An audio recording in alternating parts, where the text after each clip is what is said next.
दादी अम्मा और बड़ा मुर्गा। क्या आपने कभी इतने बड़े मुर्गे के बारे में सुना है जो एक दादी अम्मा का दोस्त हो? चलो आज एक ऐसी ही कहानी सुनते हैं। एक छोटे से गांव में दादी अम्मा रहती थीं।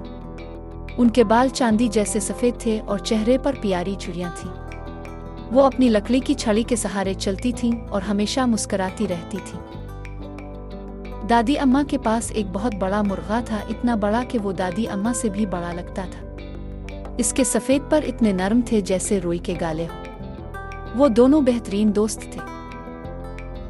दादी अम्मा और मुर्गा हमेशा साथ रहते थे।